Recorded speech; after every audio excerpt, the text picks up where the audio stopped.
આ કોરોનામાં કઈ જેમ તેમ એમાંય પેલું લોકડાઉન પ્રદીપસિંહભાઈ પેલા લોકડાઉનમાં તો અભિમાન માણા માત્રના વયા ગયા. રૂપિયા વાળાને પાવર હતો ગમે એમ ગમે એ ડોક્ટરને લઈ આવીને હાજા થઈ જાય. દવા જ નહોતી ડોક્ટરને શું લાવો?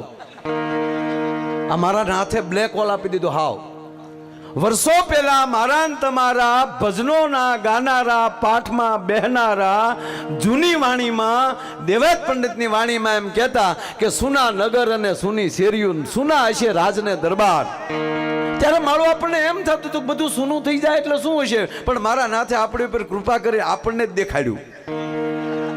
એ ભાઈ, ભારતની 135 કરોડની વસ્તી છતાં એક માણસના પેટનો બહાર જોવાનો મળે.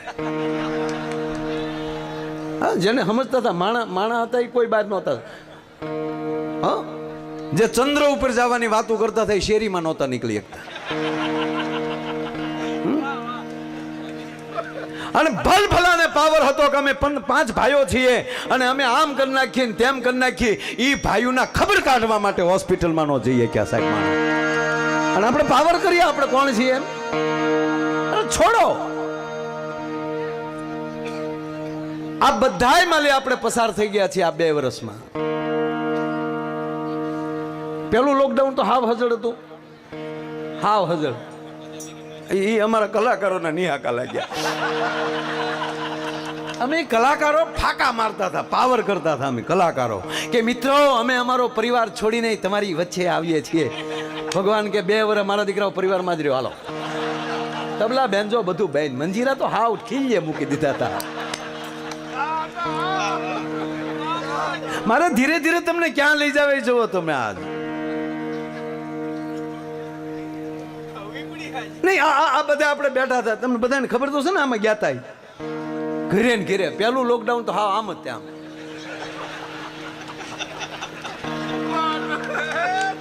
હમણાં સાહેબ મને હમણાં એક ભાઈએ હજી તે શરૂ જ નથી કર્યું કાંઈ.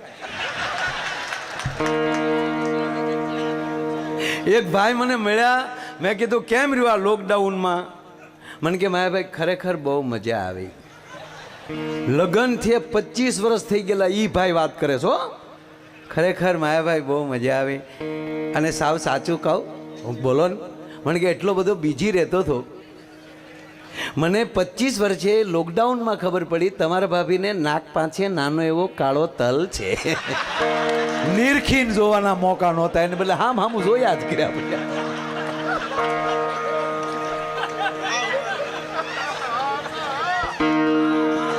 મેં કીધું બીજું તમને શું આમ શીખવા શું મળ્યું? શીખવા શું મળ્યું તમને? મને કે માયાભાઈ ઘણું શીખવા મળ્યું.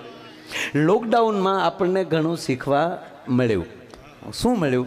મને કે મને પહેલી વાર ખબર પડી પોતું મારતા મારતા પાછું ઓલાય ઝાડુ કાઢતા કાઢતા આગળ હલાય.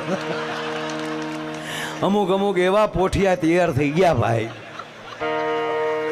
પછી ધીરે ધીરે થોડો ખુલ્લા બહાર નીકળવાનું કહ્યું કે તમારે જરૂરિયાત ચીજ વસ્તુ માટે જવું હોય તો છૂટી થઈ દૂધ લેવા અથવા તો બકાલું લેવા. પછી તો હોન્ડા લઈને નીકળી જાય. પોલીસ ઉભા રાખે, એ કઈ બાજુ? હા, બકાલ લેવા ગયો હતો. ધડદીને ભીંડો દેખાડે, બકાલ લેવા ગયો હતો, નીકળ. પછી એક દિવસ પોલીસનો મગજ ગયો, એ કે ભીંડો બદલાવ્યા તવાઈ ગયો તારો બાપ. અમુક એનો ભીંડો આયરે રાખતા હતા. બોલો. પણ મને કહેવા ગયો સાહેબ, મારે વાત એ કરવી, આ દેશ જે આ ભારત ભૂમિ છે ને, આ રાષ્ટ્ર છે ને, એ સંતોનો શક્તિનો ઉપાસકનો દેશ છે. તમે શિવને કઈ જ્ઞાતિના કહી શકો? તમે રામને કઈ જ્ઞાતિના કહી શકો? જે ઘરે જન્માયું મહાન વાત છે. પણ મને કહેવાય ગયો કે જો જ્ઞાતિ ઉપર હાલતા હોય તો આ ધરતીના સંત રાતે નીંદર નો આવે, ખવારમાં એટલા સંતો આવશે અને મારે આને જમાડવા ક્યાંથી? આનું એટલું બધું બાજરો દળશે કોણ? આ ઓચિતા એટલા બધા સંતો આવી જાય અને કહેવા ગયો સાહેબ આખી રાત ઘંટી હાલે, આખી રાત ઘંટી હાલે ને સવારે જોવે તો લોટના ઢેગલ્યા હોય.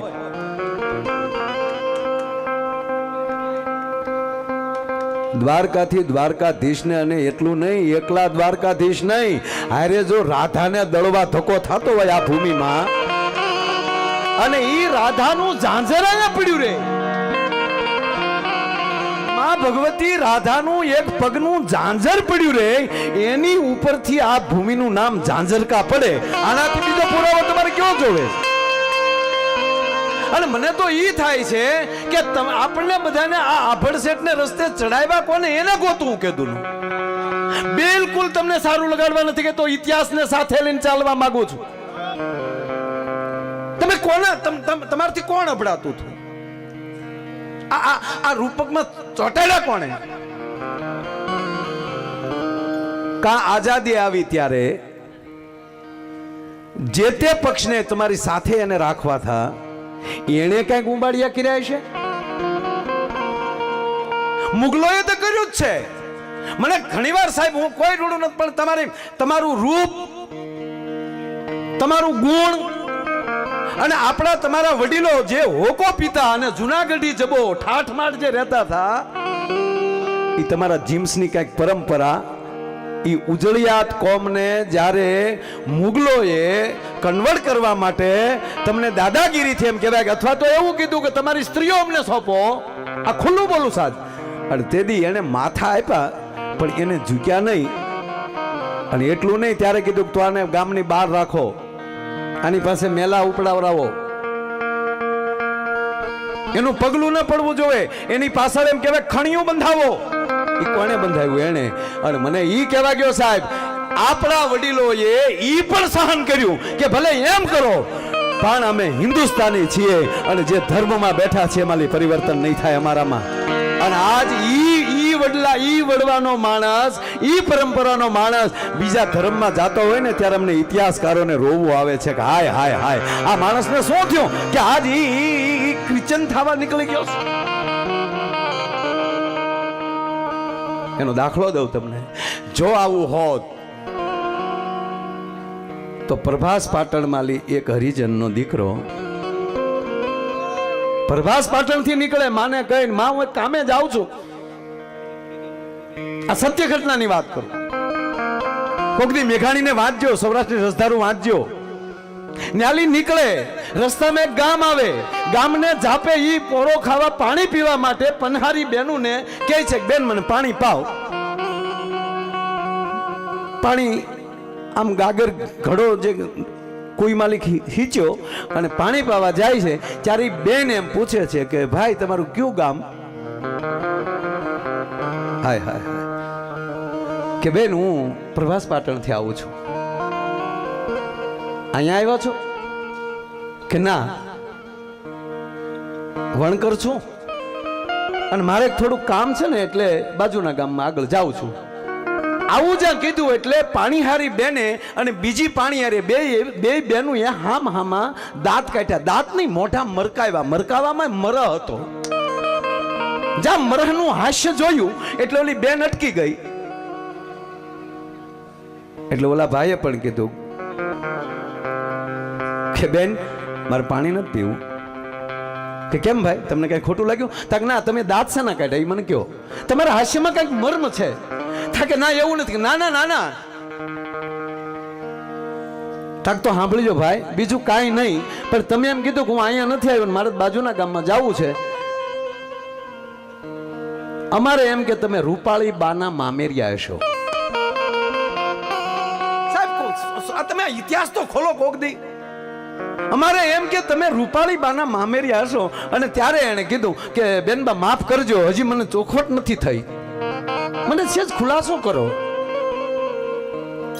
ભાઈ તમે જ્યાંથી આવો છો પ્રભાસ પાટણથી, ત્યાંના રાજાના દીકરી અમારા રાજાના દીકરા વેરે છે. આજે અમારા એક રાજાના કુંવરના લગ્ન છે એટલે બેન મોટા છે એટલે ન્યાલી કોઈ મામેરું લઈને નથી આવ્યું ને, એટલે અમને એમ થયું કે તમે મામેરિયાથી આવ્યા હશો. રૂપાળીબા, રૂપાળીબા તમારા પાટણના છે. એવું છે બેન? કોઈ નથી આવ્યું? કે ના કોઈ નથી આવ્યું. બા ઘડીક ગઢને કાંગરે ચડે છે, ઘડીક દોઢી આવીને આમ લાંબા નેચા માંડે છે, પણ હજી કોઈ આવ્યું નથી. તક બાપા મને છે જ કયો ને, રાજગઢ ક્યાં આવ્યો છે? જો તેથી અફડાતા હોત તો પાણીયારીઓ એમ કહેત કે તમે વણકર છો, તમારે રાજગઢમાં ન જઈ શકે. કેત ને ના, જો સીધું છે આગળ જાવ ને એટલે રાજગઢ તમને હામો દેખાય. અને રાજગઢમાં એમ કહેવાય ગયો સાહેબ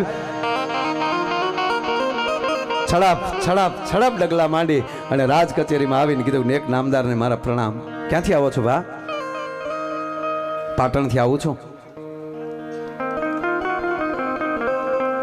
ઓ પાટણથી આવો છો? ઓલો માણસ એટલામાં પી ગયો તો રૂપાળીબાના મામેરિયા લાગો કોઈ આવ્યું નથી એટલામાં જણાઈ ગયું બધું.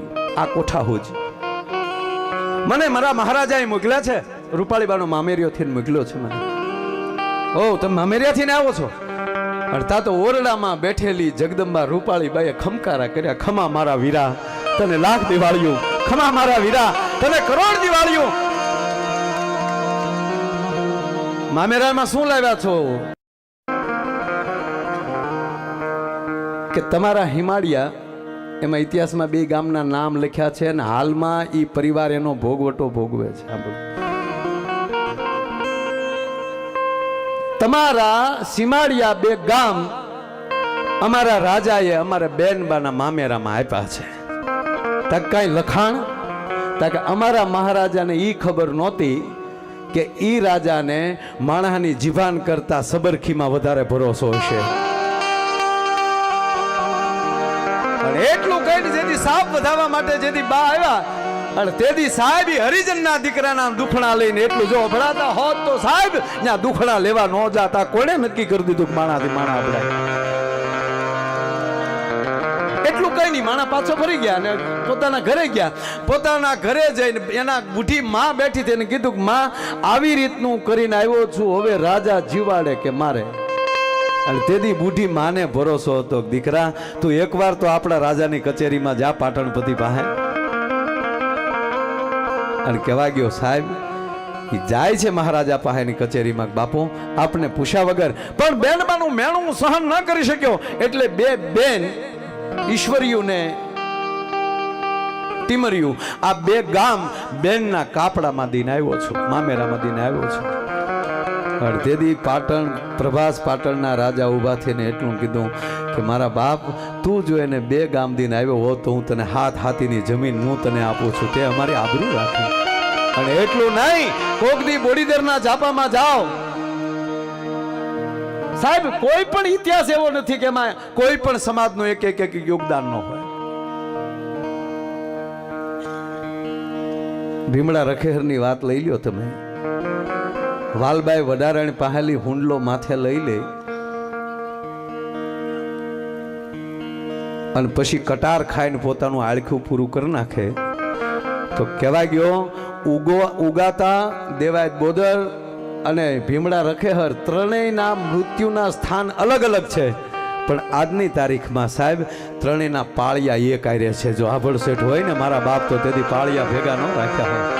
આજ અમે ઉગાતાના નિવેદ કરવા જઈએ ને તો અમારે પેલા ભીમાતાના અમે આ તો જ કહી છે અત્યારે ભીમાતાનું પેલા અમે નિવેદ કરીએ છીએ.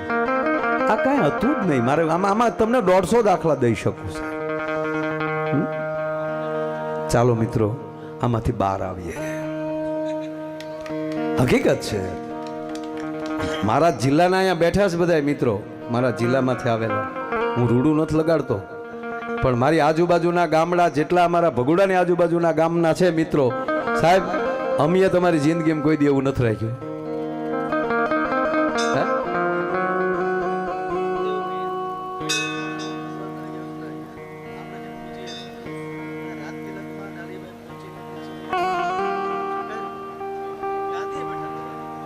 ખૂબ ખૂબ ઇતિહાસ. આ જેટલા મહાપુરુષો સાહેબ આવે છે ને એ બધા જ્યારે કાંઈક વિખાતું હોય ને ત્યારે ભેગું કરવા જ આવે. 1200 વર્ષ પહેલા કાંઈક થોડું ઘણું વિખાણું હશે ત્યારે હિન્દુઓ પીર જન્મો હશે ને રામદેવજી મહારાજ સાહેબે બહુ સારી યાદી કરી. અને એને સાહેબ આજની તારીખે જેથી રામદેવજી મહારાજને ગાદીએ બેસાડ્યા ને પોકરાણગઢમાં તેથી બેન ડાલીબાઈએ સાહેબ ચાંદલો કર્યો. ડાલીબાઈ ક્યાં સમાજના હતા વિચાર કરો ને તમે. હે અરે કાલ હવાનો બીજો દાખલો લઈ લ્યો.